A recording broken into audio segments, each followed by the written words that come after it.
नमस्कार। आज की बात के स्पेशल शो में आपका बहुत बहुत स्वागत है।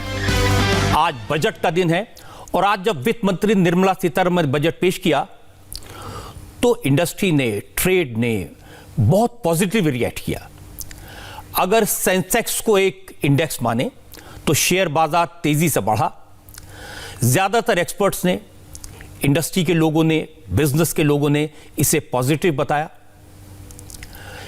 इकोनॉमी को समझने वाले एक एक्सपर्ट संजय मेहता, जिन्हें मैं काफी मानता हूं, उन्होंने सबसे पहले मुझे मैसेज किया और उन्होंने कहा कि 30 साल से मैं बजट देख रहा हूं, लेकिन पहली बार एक ऐसा बजट आज उन्होंने देखा जिसे उन्होंने कहा इसमें कुछ भी नेगेटिव नहीं है, सब कुछ पॉजिटिव है और देश के लिए, इकोनॉमी के लिए बहुत अच्छा होगा।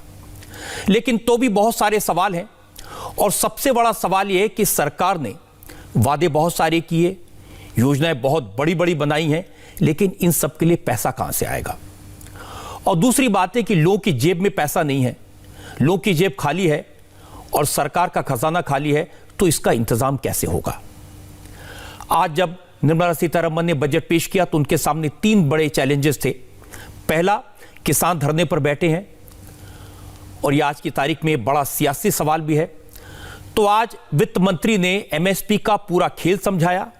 यह बताया कि मोदी सरकार ने पिछली सरकारों के मुकाबले कई गुना एमएसपी किसानों को दी है और यह फिगर्स बड़ी इंप्रेसिव थी।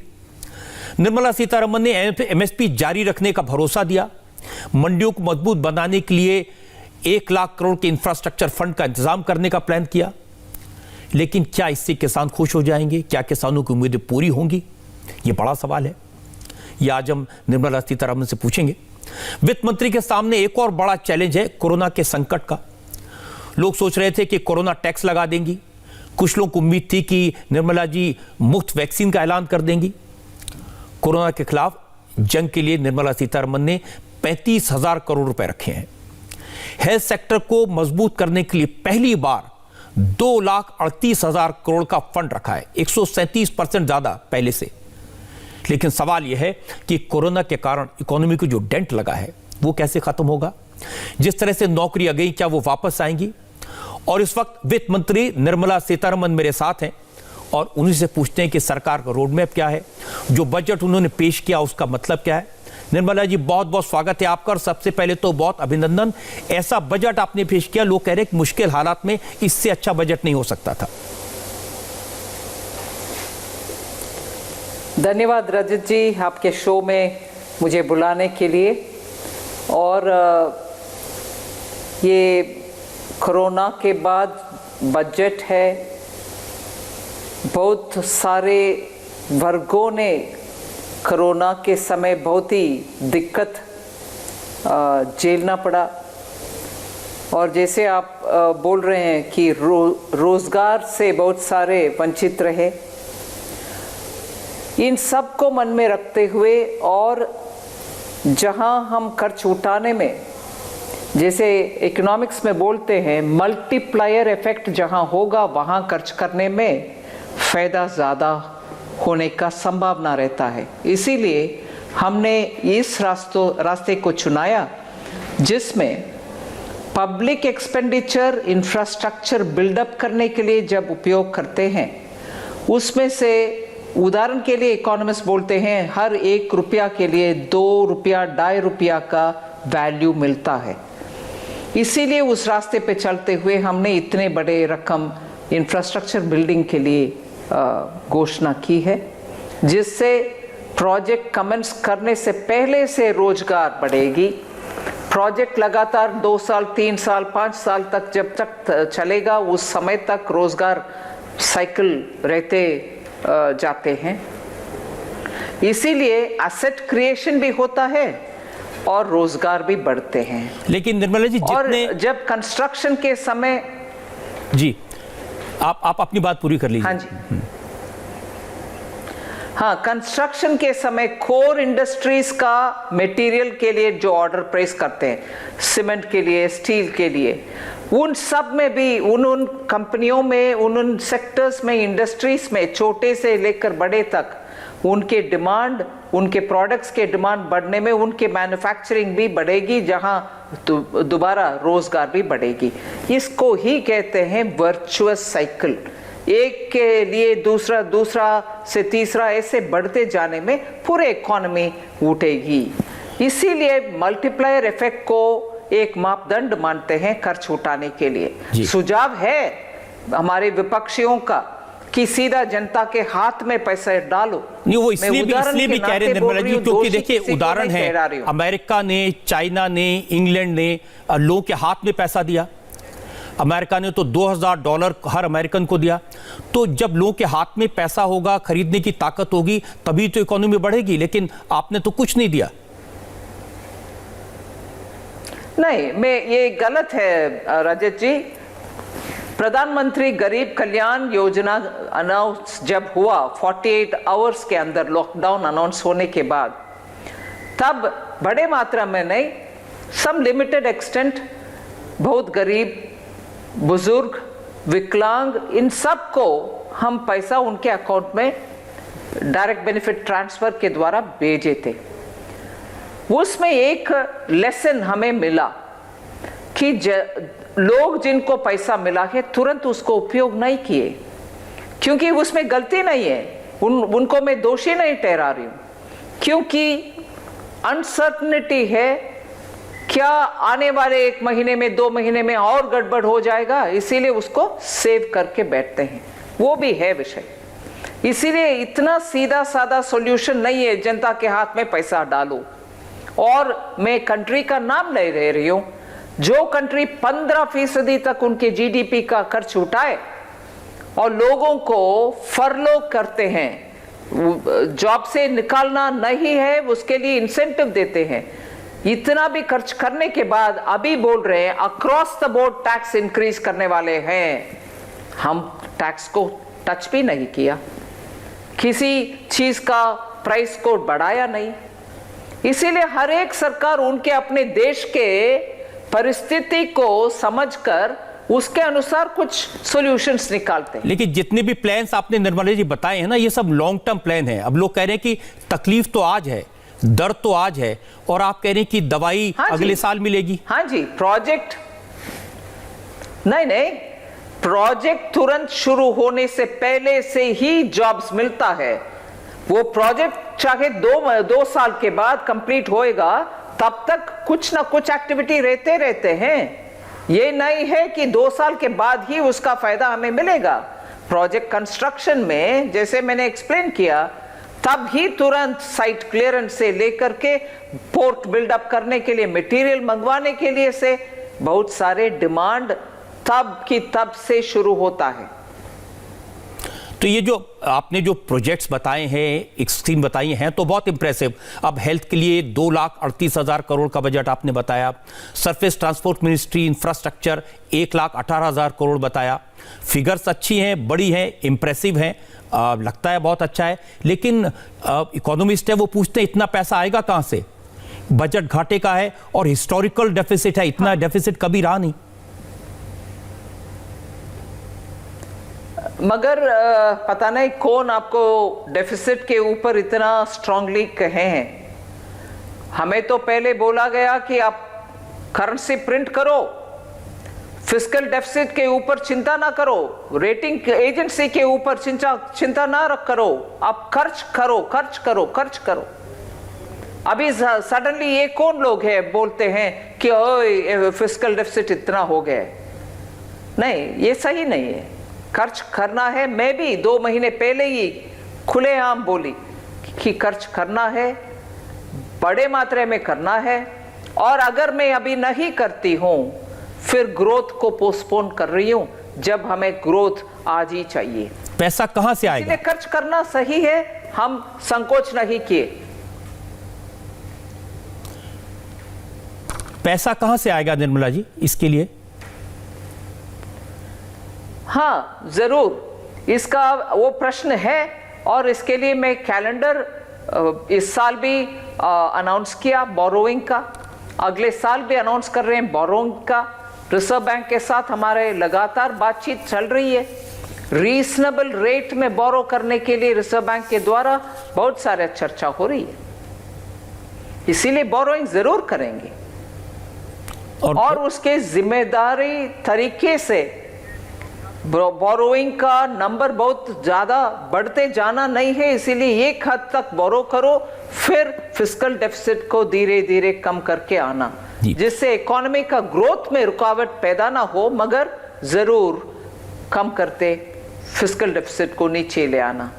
ये मैंने स्पष्ट किया है। एक इंटरेस्टिंग कमेंट मैंने आज राहुल गांधी का देखा, उन्होंने ट्विटर पर लिखा कि ये लोगों के हाथ में कैश देने के बजाय मोदी सरकार जो एसेट्स हैं वो क्रोनी कैपिटलिस्ट फ्रेंड्स को हैंडओवर करने का प्लान बना रही है, वहां से पैसा आएगा। ये क्रिटिसिज्म तो राहुल गांधी जी 15 दिन के एक बार बहुत बोलते हैं और उसको मैं और बहुत सारे लोग भी फैक्ट्स के साथ उसको रिजेक्ट करते आते हैं। उनको पता नहीं कौन एडवाइस करते हैं, वो ही गाना गाते रहते हैं वो जवाब देने के बावजूद भी।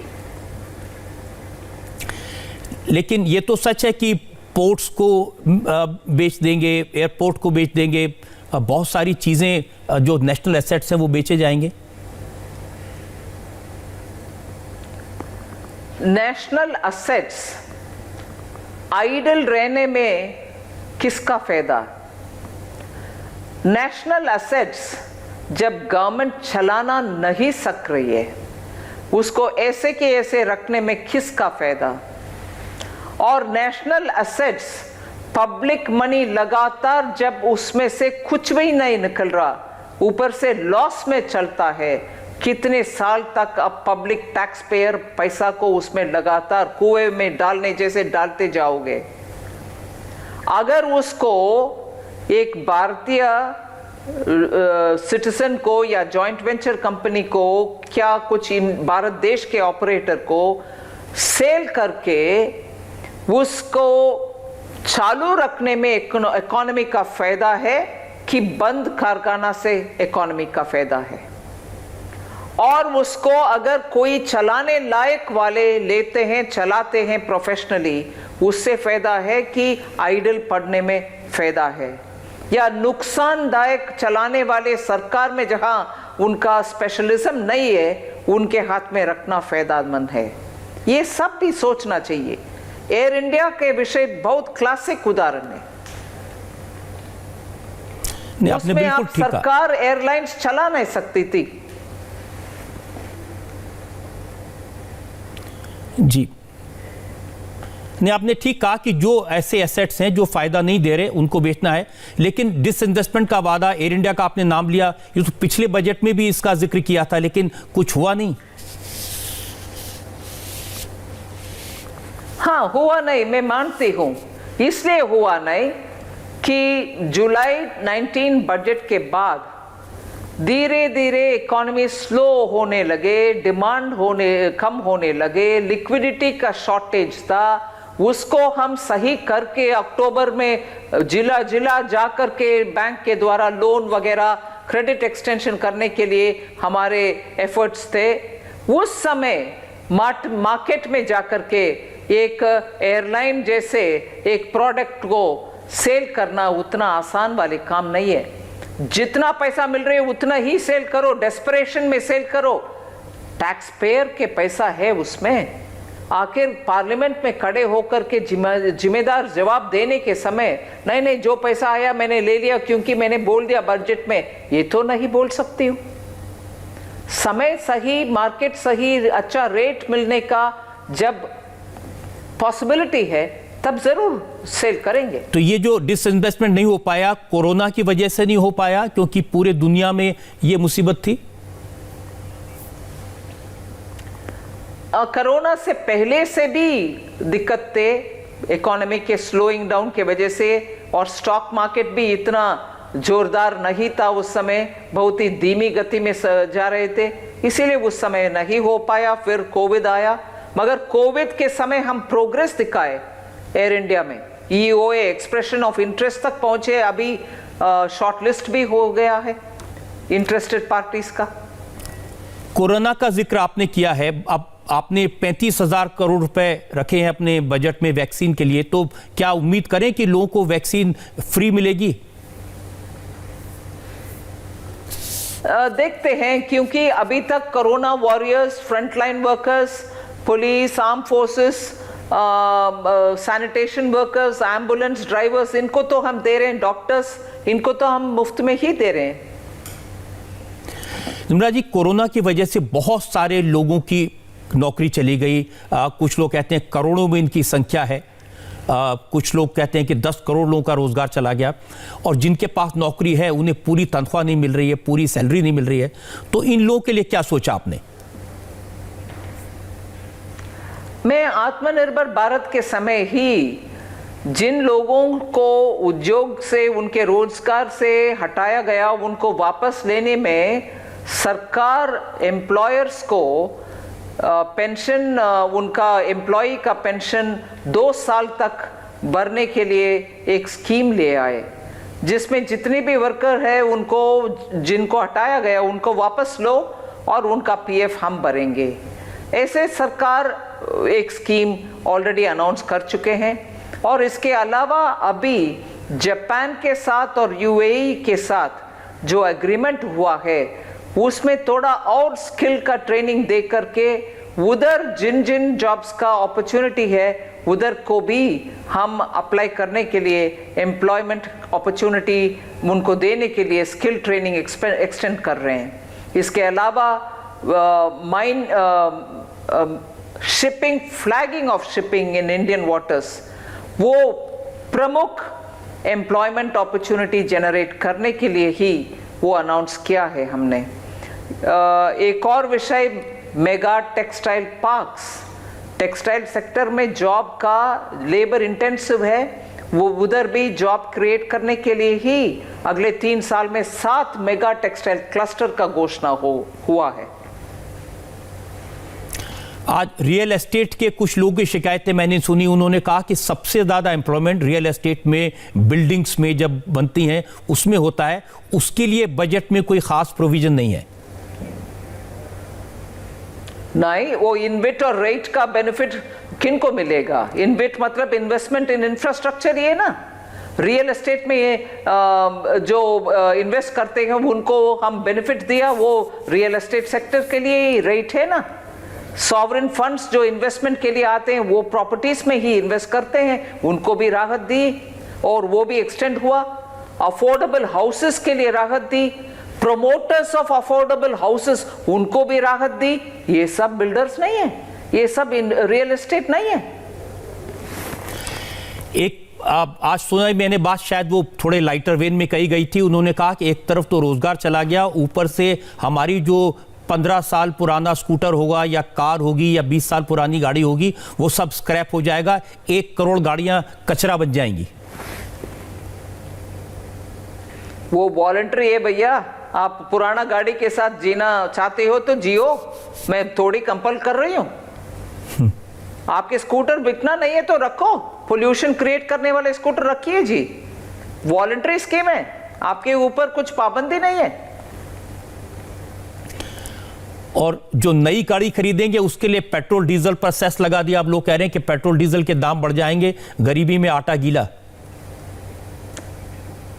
नहीं, पेट्रोल डीजल के ऊपर जो सेस है उससे कंज्यूमर का 1 पैसा भी ज्यादा नहीं होगा।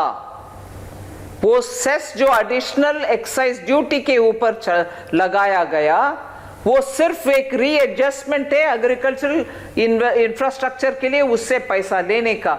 उससे जहां तक मैं बैक ऑफ द एनवेलप जल्द से जल्द कैलकुलेट किया, पेट्रोल और डीजल में 2-3 पैसा का कम ही हो रही है, रेट ज्यादा नहीं है, 1 पैसा भी ज्यादा नहीं है उस सेस की वजह से किसी के ऊपर भी। जी निर्मला जी, एक बड़ा गंभीर सवाल सबके सामने है, वो है किसानों का, फार्मर्स का। और जब जब हम लोग किसानों को धरने पर बैठा हुआ देखते हैं तो उम्मीद थी कि भाई किसानों को उनकी फसल की सही दाम मिले, ज़्यादा दाम मिले। तो इसका इंतज़ाम आपके बजट में होगा? किसानों को 1.5 गुनी कीमत कैसे मिलेगी, उसके लिए क्या प्लान है? एक एक करके हर साल हर बजट में किसान के आय दोगुनी होने के लिए ही लगातार घोषणा होते रह रही है। और प्रोक्योरमेंट इससे पहले कभी नहीं था इतना अमाउंट भी, क्वांटिटी भी और ज्यादा किसान से भी खरीदारी हो रही है। इसीलिए मैं बजट के समय, बजट से जुड़े हुए डायरेक्ट विषय नहीं है मगर पैसा बजट से जाता है, एमएसपी 2012, 13, 14 से लेकर आज तक एमएसपी का कहानी मैंने बताया नंबर के साथ। इसीलिए जिनके सरकार के कार्यकाल में एमएसपी के ऊपर कुछ भी ध्यान नहीं था, जितना खरीदा गया उतना ही बस, वो आज प्रश्न उठा रहे हैं। जबकि 2014 से मोदी जी के सरकार आने के बाद किसान से खरीदारी मैक्सिमम हो रही है, हर साल पिछले साल से ज्यादा। डेटा के साथ मैं बोल रही हूं। और एग्रीकल्चरल इंफ्रास्ट्रक्चर के लिए ऑलरेडी 1 लाख करोड़ घोषणा होने के बावजूद अभी सेस के द्वारा एग्रीकल्चरल इंफ्रास्ट्रक्चर डेवलपमेंट के लिए 30,000 करोड़ तक अंदाजन अमाउंट होगा, वो जो स्टेट्स को जाएगा इंफ्रास्ट्रक्चर बढ़ाने के लिए। एग्रीकल्चर को इतने बढ़ावा देने वाला इस सरकार के ऊपर आरोप करने वाले कौन? जिनके समय में एमएसपी का ध्यान ही नहीं था। जी, आपकी मैंने वो फिगर्स देखी थी गेहूं पर, धान पर, कॉटन पर, और अमेजिंग फिगर्स थे वो। बिल्कुल सुनकर के लगा कि जो कांग्रेस की सरकार थी उसके मुकाबले कितना गुना एमएसपी आपकी सरकार ने दिया है, वो वाकई में अमेजिंग फिगर्स थी। और 33,000 करोड़ रुपए का गेहूं किसानों से खरीदा जाता था, आपने बताया कि 70,000 करोड़ का गेहूं खरीदा और 1,70,000 करोड़ की धान खरीदी। वो सारी फिगर्स मुझे ध्यान है, लेकिन किसान संगठनों के नेता अभी भी ये कहते हैं कि उन्हें ये फिगर्स नहीं चाहिए, एमएसपी की गारंटी चाहिए, कानूनी गारंटी। ये फिगर्स नहीं है, एक्चुअली पैसा है, वो उनके हाथ में गया पैसा, फिगर्स नहीं है। मैं सिर्फ पेपर में लिखे वाले फिगर्स नहीं बोल रही हूं, असली पैसा जो किसान के हाथ में गया वो ही हम बोल रहे हैं।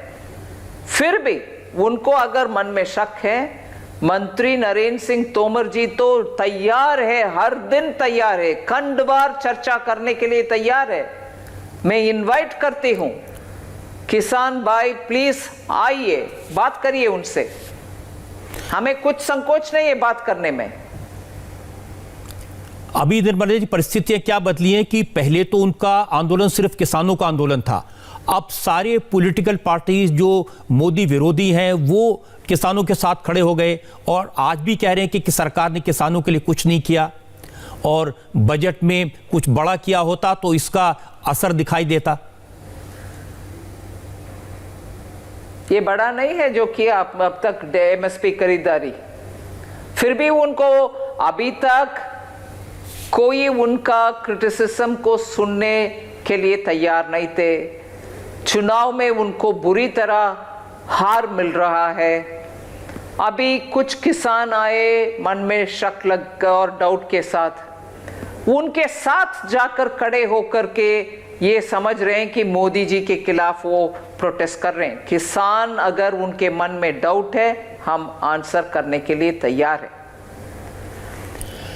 चुनाव अगर इसको उनके राजनीति, जैसे आप लोग बोलते हैं हिंदी में, राजनीति रोटी सेकने वाले बात, जी यही हो रही है उधर। एक तो अच्छी बात है कि आपने बहुत अच्छी हिंदी सीख ली है, राजनीति की रोटी सेकने वाली बात कोई आसान नहीं होता आपके लिए कहना, बड़ा अच्छा लग रहा है आपसे हिंदी में बात करके। Thank you. निर्मला जी, जो राजनीतिक दल हैं, अब आपने इलेक्शन की बात की है तो वो भी बार बार कहते हैं कि जो कुछ बजट में किया वो वोटों के लिए किया। अब पश्चिम बंगाल में चुनाव होने हैं तो वहां के लिए आपने बड़ा अनाउंसमेंट्स कर दिए।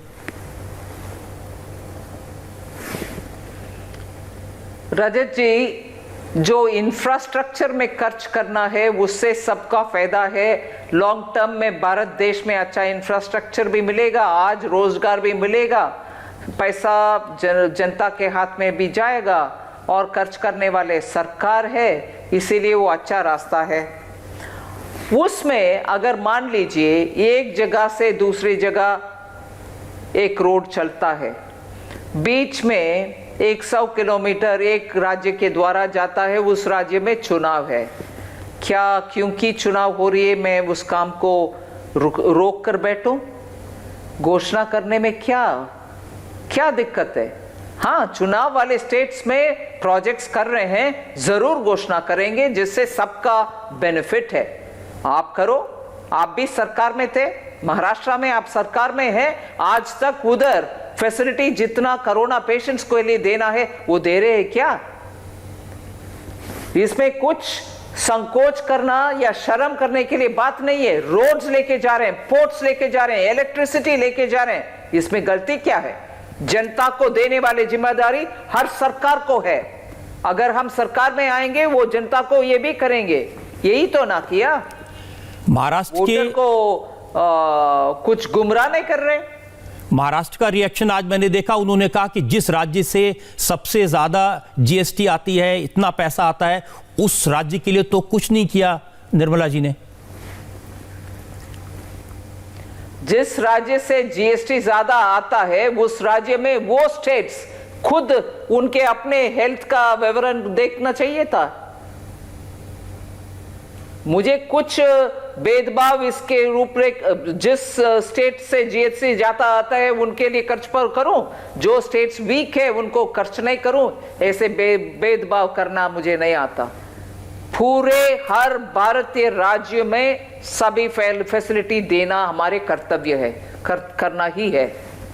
सिर्फ पैसा कमाने वाले या जीएसटी देने वाले को ही नहीं, उनको भी करेंगे, मगर बाकियों को भी करना हमारे कर्तव्य है।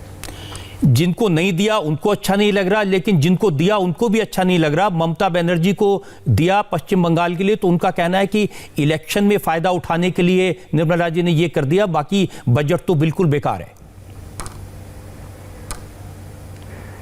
ममता दीदी को तो हर विषय जो प्रधानमंत्री मोदी जी करते हैं उसमें कुछ ना कुछ उनका क्रिटिसिज्म रहता है। किसान, उनके अपने बंगाल में किसान को प्रधानमंत्री किसान सम्मान निधि नहीं दे रही है। इसका मतलब क्या है? केंद्र सरकार के द्वारा अच्छा स्कीम आने में उनको मन में दुख लगता है।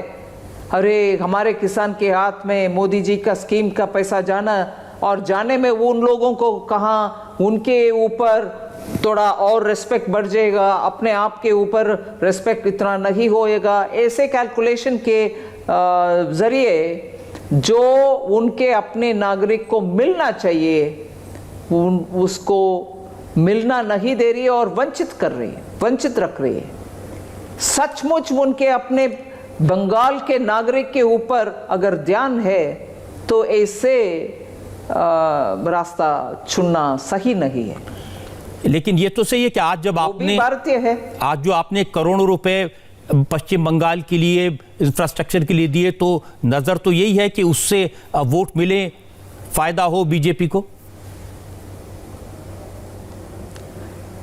जेन्युइनली अगर खर्च पब्लिक प्रोजेक्ट्स के लिए खर्च कर रहे हैं, क्या आपका इरादा ये है कि चुनाव के साल किसी भी स्टेट के लिए कुछ नहीं करना? ये इंफ्रास्ट्रक्चर सबके लिए बेनिफिशियल है, सिर्फ एक वर्ग के लिए नहीं है। सो करने में क्या दिक्कत है? जरूर करेंगे, इलेक्शन वाले स्टेट्स को भी करेंगे, इसमें आपत्ति किसका है? सरकार उनका है उधर बंगाल में, वो भी करें। असम के लिए, तमिलनाडु के लिए, दोनों के लिए आपने स्पेशल अनाउंसमेंट्स किए हैं, वहां भी चुनाव होने वाले हैं। ये गोवा में चुनाव नहीं है फिर भी अनाउंस किए हैं, यूपी में चुनाव नहीं है फिर भी अनाउंस किए हैं। बहुत सारे स्टेट्स को अनाउंसमेंट में फायदा हुआ है जहां चुनाव नहीं है। क्यों कर रहे हैं भैया?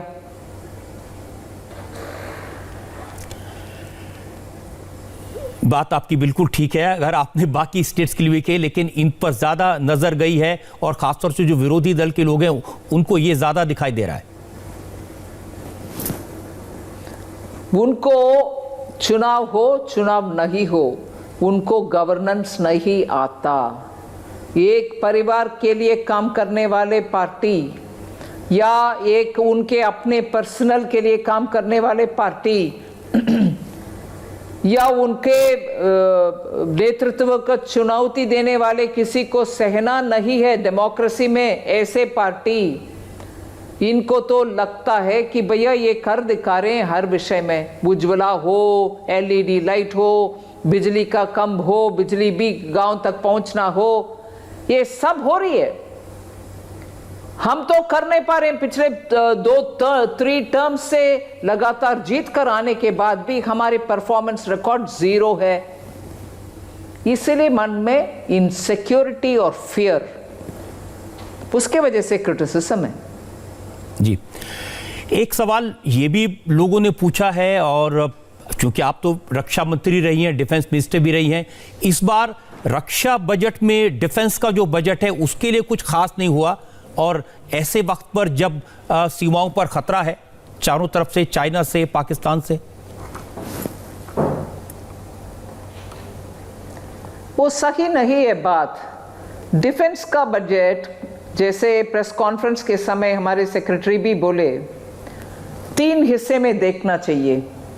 डिफेंस का सैलरीज और रेवेन्यू एक्सपेंडिचर एक बड़ा हिस्सा है, डिफेंस का पेंशन एक दूसरा बड़ा हिस्सा है।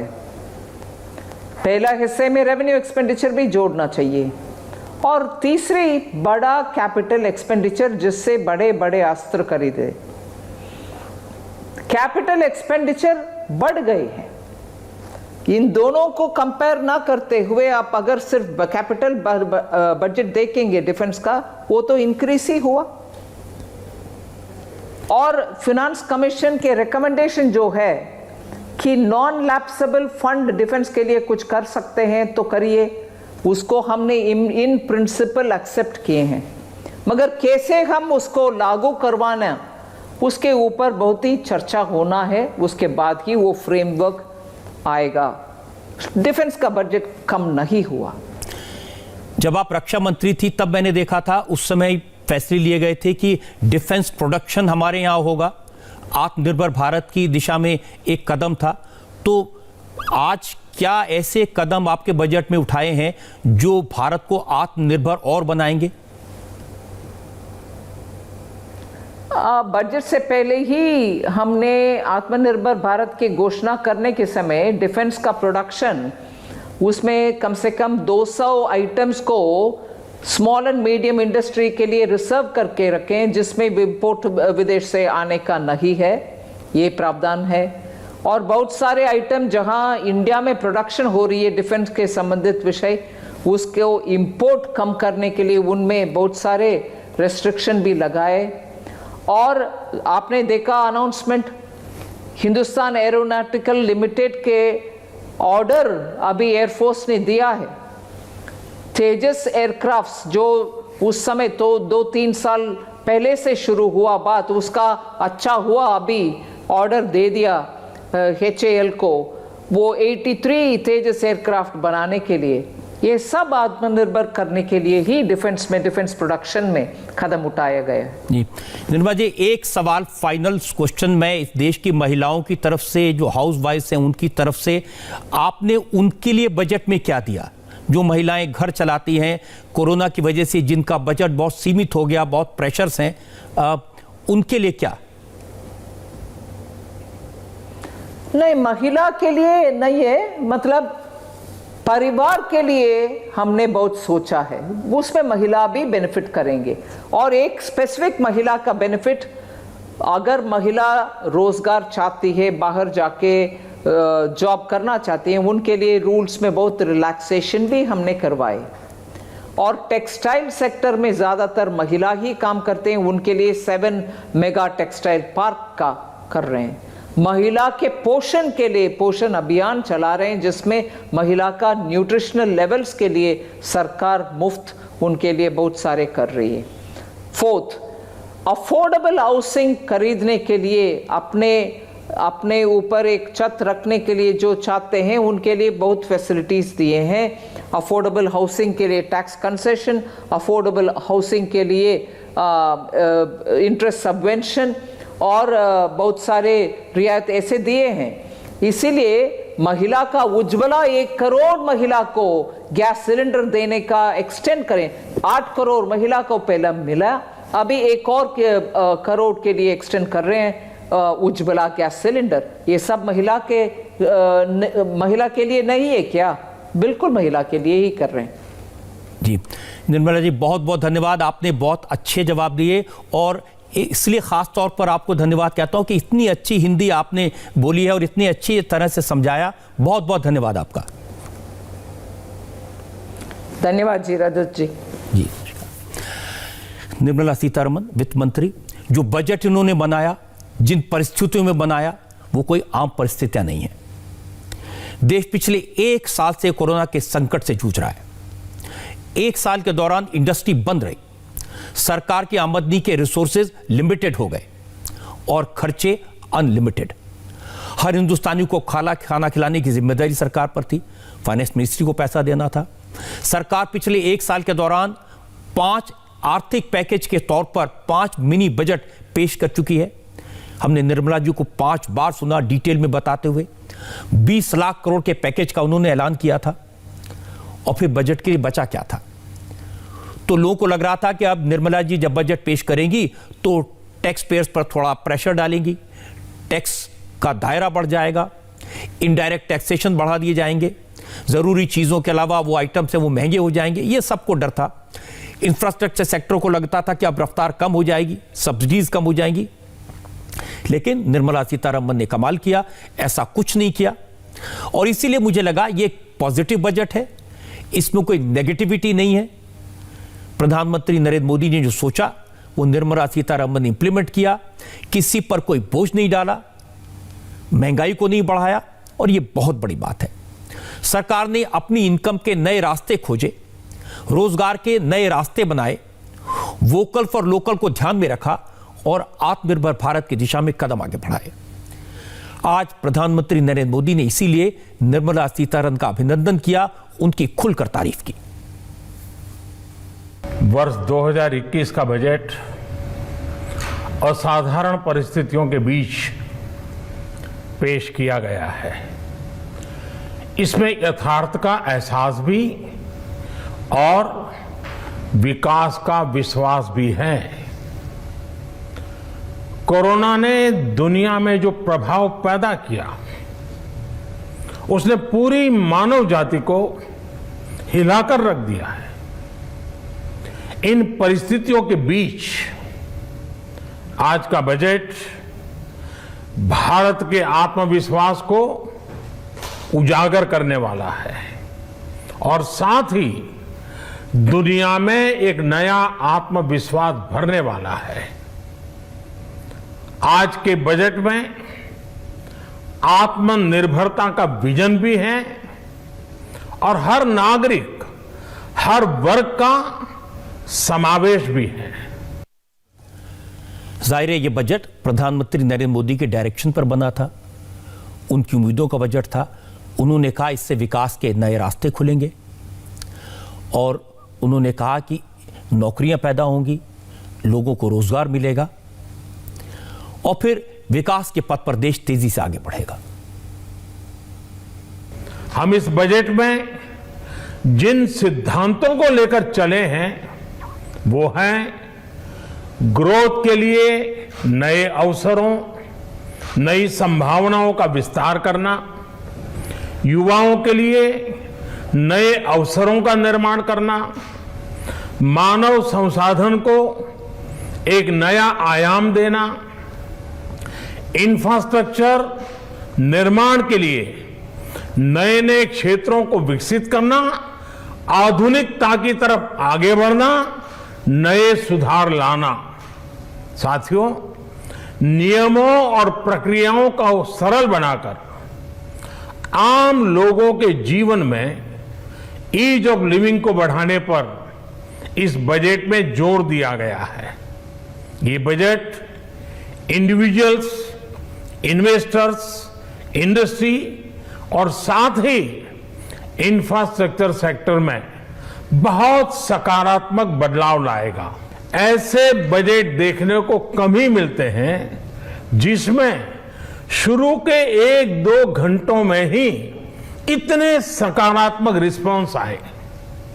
कोरोना के चलते कई एक्सपर्ट्स ये मानकर चल रहे थे सरकार आम नागरिकों पर बोझ बढ़ाएगी, लेकिन फिस्कल सस्टेनेबिलिटी के प्रति अपने दायित्वों को ध्यान में रखते हुए सरकार ने बजट साइज बढ़ाने पर जोर दिया। हमारी सरकार ने निरंतर प्रयास किया है कि बजट ट्रांसपेरेंट होना चाहिए। मुझे खुशी है कि आज अनेक विद्वानों ने इस बजट की ट्रांसपेरेंसी की सराहना की है। वाकई में ये मुश्किल साल था और ऐसे में ऐसा पॉजिटिव बजट पेश करना ये बड़ा चैलेंजिंग काम था, क्योंकि चैलेंज तो पूरी दुनिया के सामने था। लेकिन भारत के लिए खास तौर पर पिछला साल 2020 का साल अच्छा नहीं रहा। इसलिए प्रधानमंत्री मोदी के सामने जो चुनौती थी उसका अंदाजा लगाया जा सकता है। 135 करोड़ लोगों को बचाना, उनकी जिंदगी को महफूज रखना, उन्हें खाना मिले, उन्हें रहने को जगह मिले, ये बहुत बड़ी चुनौती थी। और मैं कहूंगा कि नरेंद्र मोदी ने बखूबी इसका सामना किया। दूसरी चुनौती थी पोस्ट कोरोना। कोरोना के बाद जो मुसीबतें हैं और आती रहेंगी, उनका मुकाबला करना। रणनीति बनाई प्रधानमंत्री ने, कोरोना के आफ्टर इफेक्ट्स का सामना किया। और आज जब पूरी दुनिया में लोग कोरोना से त्रस्त हैं, भारत में कोरोना के केसेस मिनिमम हैं। कोरोना का प्रकोप हमारे यहां कम है, कोरोना काबू में है। तो एक बड़ी और मुसीबत हमारे सामने है इस वक्त में, और वो है देश में किसानों के जरिए नरेंद्र मोदी को निशाना बनाने की कोशिश। किसान आंदोलन शुरू हो गया। अब 2 महीने से ज्यादा हो गए, 11 राउंड की बात हो चुकी, किसान धरने पर बैठे हैं और मोदी इस मुश्किल को समझते हैं। इसलिए आज के बजट के जरिए किसानों को बड़ा साफ मैसेज दिया कि सरकार को किसानों की फिक्र है, सरकार किसानों के प्रति संवेदनशील है, सरकार कृषि क्षेत्र के विकास के लिए प्रतिबद्ध है, किसानों की आय बढ़ाने के लिए कोशिश कर रही है। आज बजट में सरकार किसानों के लिए क्या क्या लाई, क्या क्या किया, ये मैं आपको बताऊंगा। आज निर्मला सीतारमण ने बजट में कृषि क्षेत्र के लिए शॉर्ट टर्म और लॉन्ग टर्म 2 तरह की योजनाओं का ऐलान किया। और बजट से एक बड़ी बात यह सामने आई कि आने वाले वक्त में सरकार एग्रीकल्चर सेक्टर में इंफ्रास्ट्रक्चर को मजबूत करेगी, मंडियों को मॉडर्नाइज करेगी, कोल्ड स्टोरेज बनाए जाएंगे, वेयर हाउसेस को बेहतर बनाया जाएगा। और इसके लिए फंड का इंतजाम करने के लिए सरकार ने पेट्रोल और डीजल पर new agro infra development cess लगाया है। पेट्रोल पर प्रति लीटर 2.5 रुपए और डीजल पर प्रति लीटर 4 रुपए का कृषि सेस लगाया गया। इस सेस से निर्मला सीतारमण ने अभी थोड़ी देर पहले मुझे बताया कि पेट्रोल डीजल की कीमतों पर कोई फर्क नहीं पड़ेगा। उनका कहना है कि पेट्रोल प्रोडक्ट्स पर बेसिक एक्साइज ड्यूटी और स्पेशल एडिशनल एक्साइज ड्यूटी की दर घटा दी गई है। तो इसे इस तरह से हम समझ सकते हैं कि सरकार ने पेट्रोल पर 2.5 रुपए का एग्री सेस लगाया, लेकिन बेसिक एक्साइज ड्यूटी में 1 रुपए 58 पैसे की और स्पेशल एडिशनल एक्साइज ड्यूटी में 1 रुपए की कमी की। यानी पेट्रोल में अगर 2.5 रुपए का सेस लगा तो पेट्रोल कंपनियों को एक्साइज ड्यूटी में 2 रुपए 58 पैसे की कमी कर दी गई। तो इससे होगा क्या? होगा ये कि पेट्रोलियम कंपनियां एग्री सेस को कस्टमर को ट्रांसफर नहीं कर पाएंगी। पेट्रोल और डीजल के अलावा और भी ऐसी चीजें हैं जिन पर एग्रो डेवलपमेंट सेस लगाया गया है। तो कुल मिलाकर 14-15 सामान ऐसे हैं जिन पर यह सेस लगेगा, लेकिन इससे सरकार को सालाना 30,000 करोड़ रुपए मिलने का एक अनुमान है। अब जो आंदोलन करने वाले किसान हैं, जो किसान संगठन है, उनके नेता हैं, उनका सबसे बड़ा मुद्दा है नए कृषि कानून से मंडियां खत्म हो जाएंगी। लेकिन आज बजट में सरकार ने मंडियों के मॉडर्नाइजेशन के लिए एग्रो इंफ्रा फंड में से 40,000 करोड़ रुपए देने का ऐलान किया है। 40,000 करोड़ रुपए बड़ी फिगर है। और इसके अलावा बजट में ऐलान किया गया कि 1,000 और सरकारी मंडियों को ई-नैम यानी इलेक्ट्रॉनिक नेशनल एग्रीकल्चर मार्केट के प्लेटफॉर्म से जोड़ा जाएगा। 1,000 और मंडियों को। निर्मला सीतारमण ने बताया कि सरकार किसानों को उनकी फसल की लागत से 1.5 गुना ज्यादा एमएसपी देने के लिए कमिटेड है।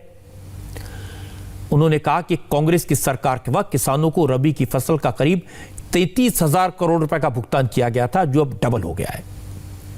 2020-21 में गेहूं की खरीद में 75,000 करोड़ से ज्यादा का पेमेंट किया जाएगा। और स्वामित्व योजना को अब देश में लागू किया जाएगा। खेती के लिए क्रेडिट टारगेट को 16 लाख करोड़ तक किया जा रहा है। इसके साथ ही ऑपरेशन ग्रीन स्कीम का ऐलान किया गया, जिसमें कई फसलों को शामिल किया जाएगा और इसका मकसद है ज्यादा से ज्यादा किसानों को इसका फायदा पहुंचे। 5 फिशिंग हार्बर को इकोनॉमिक एक्टिविटीज के हब के तौर पर तैयार किया जाएगा। ये सब किसानों के लिए बड़े फैसले हैं। तमिलनाडु में फिश लैंडिंग सेंटर को डेवलप किया जाएगा। बजट में खेती, किसानी और एग्रीकल्चर सेक्टर पर बड़ा फोकस है और उसके लिए प्रधानमंत्री नरेंद्र मोदी ने फाइनेंस मिनिस्टर को बधाई दी। मोदी ने कहा, अब तो यह क्लियर है कि सरकार को किसानों की, कृषि क्षेत्र की फिक्र है। इस बजट के दिल में गांव और किसान है। अब ना तो किसानों को लोन मिलने में दिक्कत होगी, ना ही सरकारी मंडियां कमजोर होंगी। देश में एग्रीकल्चर सेक्टर को मजबूती देने के लिए, किसानों की आय बढ़ाने के लिए इस बजट में बहुत जोर दिया गया है। कई प्रावधान किए गए हैं। एग्रीकल्चर सेक्टर में किसानों को और आसानी से और ज्यादा ऋण मिल सकेगा। देश की मंडियों को यानी एपीएमसी को और मजबूत करने के लिए, सशक्त करने के लिए एग्रीकल्चर इंफ्रास्ट्रक्चर फंड से मदद का प्रावधान किया गया है। ये सब निर्णय ये दिखाते हैं कि इस बजट के दिल में गांव है, हमारे किसान है। अब जो कृषि मंत्री दिन रात किसानों से जूझ रहे हैं, उनके साथ राउंड के राउंड मीटिंग कर रहे हैं, उनका रिएक्शन इस बजट के बारे में क्या था वो भी सुनने लायक है। तोमर ने कहा कि बजट के बाद किसानों के मन में मंडियों और एमएसपी को लेकर जो आशंकाएं थी, जो डर थे, वो दूर हो जानी चाहिए और किसानों को यह बात समझनी चाहिए। मैं समझता हूं कि कृषि सुधार बिलों की दृष्टि से जिन लोगों के मन में शंका है, वह शंका इस बजट से निर्मूल हो जानी चाहिए। इस बजट में एमएसपी के प्रति प्रतिबद्धता भी जाहिर किए। एपीएमसी को सशक्त बनाने की दृष्टि से भी सरकार ने ध्यान रखा है। मुख्य रूप से यही 2 प्रकार की शंकाएं किसानों के मन में हैं। मुझे आशा है कि बजट की प्रतिबद्धता को देखते हुए किसान सकारात्मक रूप से विचार करें। अब बहुत सारे एग्रीकल्चर एक्सपर्ट्स की बात मैंने सुनी, कृषि क्षेत्र के जो विशेषज्ञ हैं उनकी बात सुनी। वो कहते हैं ये बजट खेती के लिए, किसानों के लिए, एग्रीकल्चर के लिए बहुत फायदेमंद है। किसानों का सुरक्षा कवच है। लेकिन जो किसान संगठन आंदोलन कर रहे हैं, उनके नेताओं के रुख में ज्यादा फर्क नहीं आया। उनके मन में नेगेटिविटी है और वही रहेगी। थोड़ी देर पहले किसान नेताओं ने प्रेस कॉन्फ्रेंस की और ज्यादातर ने कहा कि सरकार किसानों पर प्रेशर बनाने की कोशिश कर रही है, लेकिन आंदोलन खत्म नहीं होगा। 4 फरवरी से आंदोलन को और ज्यादा तेज किया जाएगा और तभी खत्म होगा जब सरकार तीनों कृषि कानून वापस ले लेगी और एमएसपी की गारंटी वाला कानून बनाएगी। मतलब यह कि अभी किसानों के मुद्दे पर सियासत जारी रहेगी। सारी पॉलिटिकल पार्टीज जो भी नरेंद्र मोदी की विरोधी हैं, वो उन्हें भड़काने में पूरी तरह लगे हुए हैं। इसकी तस्वीरें हम रोज देखते हैं और सरकार मनाने समझाने की कोशिश करती रहेगी। इस वक्त किसानों के बाद सरकार की दूसरी बड़ी प्रायोरिटी है नौजवानों के लिए रोजगार। और बजट में निर्मला सीतारमण ने बताया कि इसका खास ख्याल उन्होंने रखा है। सरकार इंफ्रास्ट्रक्चर के विकास पर ध्यान देगी और इंफ्रास्ट्रक्चर में इन्वेस्ट करके रोजगार के नए अवसर पैदा करेगी। अब रोजगार के लिए सरकार ने क्या क्या किया, बजट में क्या क्या प्रोविजन है, थोड़ी बहुत बातें निर्मला सीतारमण ने थोड़ी देर पहले बताई थी, लेकिन कुछ और चीजें हैं। रोजगार चाहिए, नौकरियां चाहिए, तो सबसे ज्यादा जरूरत है इंफ्रास्ट्रक्चर की और सरकार ने इंफ्रास्ट्रक्चर में इन्वेस्ट करके रोजगार का इंतजाम किया है। यह वादा आज के बजट में किया गया। बजट में सड़क बनाने के लिए 1,18,101 करोड़ रुपए का फंड एलोकेट किया गया है। बड़ी फिगर है, बड़ा पैसा है। टारगेट क्या है? अगले साल मार्च तक भारतमाला प्रोजेक्ट के तहत 8,500 किलोमीटर लंबी सड़कें बनाई जाएं और इसी एक साल में 11,000 किलोमीटर हाईवे का काम कंप्लीट हो जाए। इसी तरह जल जीवन मिशन के लिए 2,87,000 करोड़ रुपए का प्रोविजन है।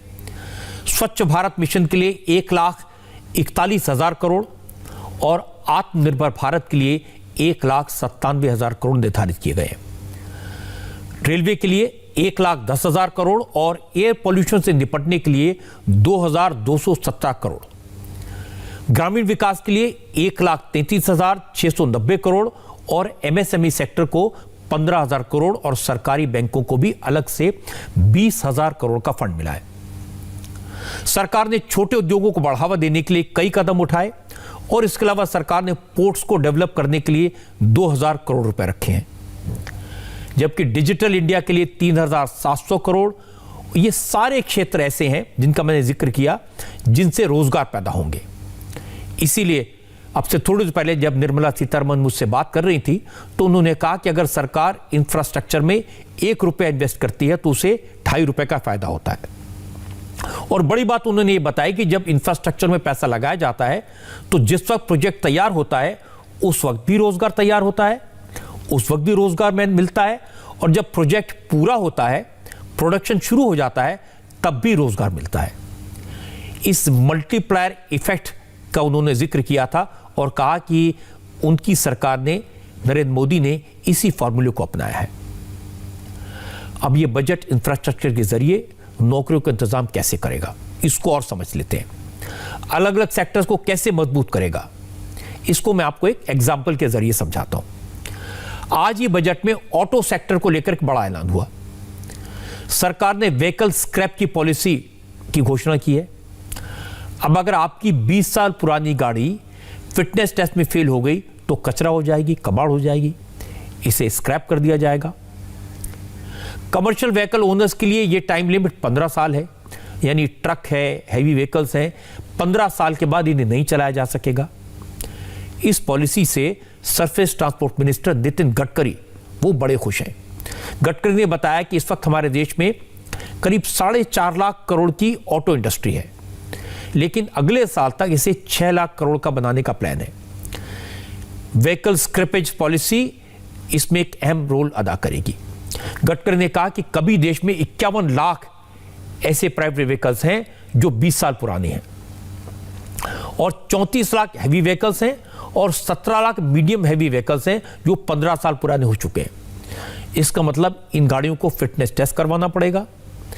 और नितिन गडकरी कह रहे थे कि स्क्रैप पॉलिसी की वजह से जो कॉपर और एल्यूमिनियम निकलेगा, प्लास्टिक और रबर एक्सट्रैक्ट होगा ये सारे स्क्रैप से, उसे जब मार्केट में भेजा जाएगा तो इसका फायदा ये होगा कि ये सब चीजें इंपोर्ट कम करनी पड़ेगी। ये नितिन गडकरी से सुनिए, आपको अच्छी तरह समझ आ जाएगा। ये करीब 1 करोड़ से ज़्यादा व्हीकल है। ये पोल्यूशन कर रहे थे, क्योंकि जितना पुरानी टेक्नोलॉजी है वो एयर पोल्यूशन भी कर रहे थे, फ्यूल भी ज़्यादा खा रहे थे। तो अब ये और other older vehicle pollute 10 to 12 times more than fit vehicle, यानी 10 से 12 गुना ज़्यादा पोल्यूशन कर रहे थे। तो पहली बात तो ऐसे कि reduce population of old and defective vehicles on road, ये पहला एडवांटेज में पोल्यूशन कम होगा। दूसरा एडवांटेज 25 से 30% reduction in vehicular air pollutants, इसमें इसकी कमी होगी। तीसरी बात improved road safety, newer vehicle meet road safety standards because of improved material and vehicle technology. इसमें फ़ायदा ये होगा कि जो स्क्रैपिंग होगा तो स्टील, रबर, एल्यूमिनियम, कॉपर जो वेस्ट निकलेगा, अभी हम लोग कॉपर इंपोर्ट कर रहे हैं, एल्यूमिनियम इंपोर्ट कर रहे हैं, तो जो स्पेयर पार्ट्स 100 रुपये में मिलता था वो 60 रुपये या 65 रुपये में बनेगा। तो वर्ल्ड के कंपटीशन में हम लोग सबसे सस्ते होंगे और इसलिए ये इंडस्ट्री हमारे यहाँ बढ़ेगी। असल में जो इंडस्ट्री ऐसी थी जिनको सबसे ज़्यादा नुकसान हुआ, उनमें टॉप पर है ऑटो इंडस्ट्री। लॉकडाउन के वक्त कंपनियों ने प्रोडक्शन यूनिट्स को बंद कर दिया था, लाखों गाड़ियां शोरूम में खड़ी थी, लेने वाला कोई नहीं था। लेकिन अब एक बार फिर ऑटो सेक्टर जोर पकड़ रहा है।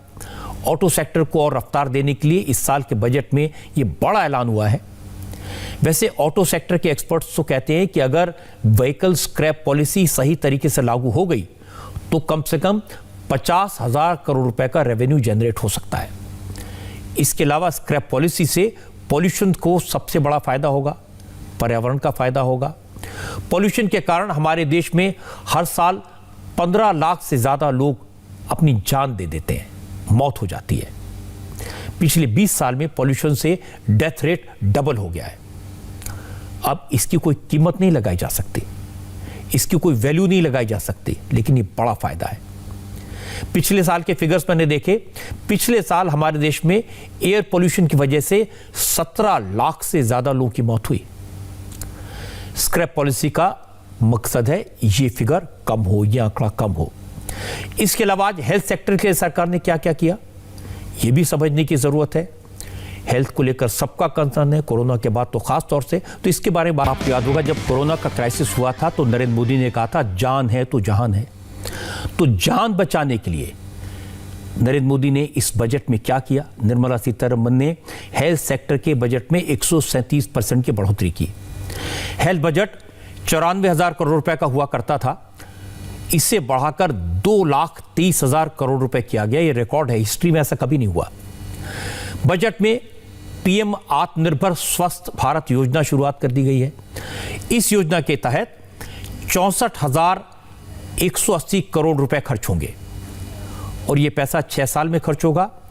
होगा क्या इससे, गांव में 17,788 और शहरी क्षेत्रों में 11,024 हेल्थ और वेलनेस सेंटर खोले जाएंगे।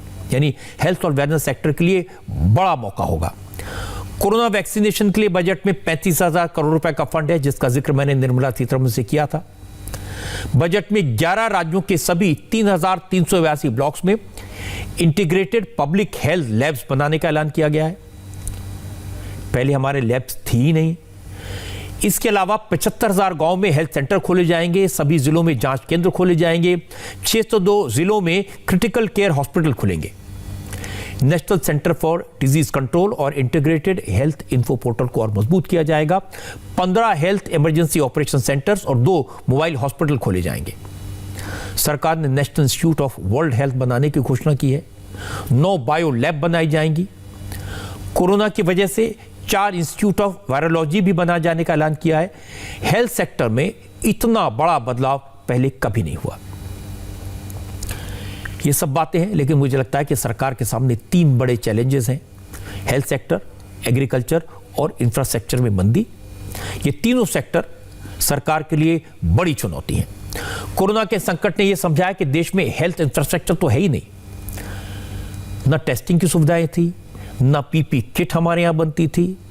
कोरोना से लड़ने के लिए न डॉक्टर्स तैयार थे, न नर्सेज तैयार थी, न इक्विपमेंट थे।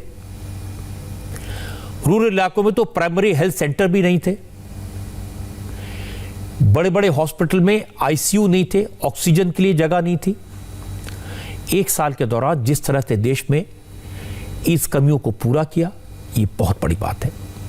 इसी तरह एग्रीकल्चर सेक्टर में कृषि कानूनों को लेकर जो सियासत हो रही है, जिस तरह से किसानों को उकसाया गया, भड़काया गया, सरकार को उन्हें समझाना ये बड़ा चैलेंज है। इस वक्त हालत यह है कि मॉल्स खाली पड़े हैं, खरीदार नहीं है, दुकानें हैं लेकिन उसमें जाने वाला कोई नहीं है। फैक्ट्री में माल बन रहा है, प्रोडक्शन हो रहा है, लेकिन लेने वाला कोई नहीं है। भले ही ट्रांसपोर्ट सेक्टर हो, टेक्सटाइल सेक्टर हो, टॉय इंडस्ट्री हो, सब ठप पड़े हैं। लोगों के पास पैसा नहीं है और लोग उन्हीं चीजों पर खर्च कर रहे हैं जो बहुत जरूरी है, एसेंशियल है, कपड़े पर, खाने पर। कोरोना के कारण लोगों ने बाहर जाकर खाना बंद कर दिया है। होटल और फूड इंडस्ट्री बुरी तरह प्रभावित हुई है। लोग ट्रैवल नहीं करते। टूरिज्म सेक्टर, एविएशन सेक्टर दोनों मुसीबत में है। लोगों ने प्रॉपर्टी में इन्वेस्ट करना कम कर दिया है। इससे रियल एस्टेट सेक्टर कमजोर हुआ है और ये वो सेक्टर है जो बड़ी संख्या में रोजगार देता है। इसीलिए आज सरकार ने जो बजट पेश किया उसमें हेल्थ, एग्रीकल्चर और इंफ्रास्ट्रक्चर, इन तीनों पर सबसे ज्यादा जोर है। ये सेक्टर मजबूत होंगे, इकोनॉमी में तेजी आएगी, लोगों के हाथ में पैसा आएगा तो अर्थव्यवस्था का मूड अपलिफ्ट हो जाएगा। भारत की इकोनॉमी पर दुनिया का भरोसा बढ़ेगा, फॉरेन इन्वेस्टमेंट आएगा, लोगों को रोजगार मिलेगा और रोजगार मिलेगा जब लोग की जेब में पैसे होंगे तो वो खर्च करेंगे, खरीदने की ताकत बढ़ेगी तो मांग बढ़ेगी। सारी अर्थव्यवस्था तो डिमांड और सप्लाई पर चलती है।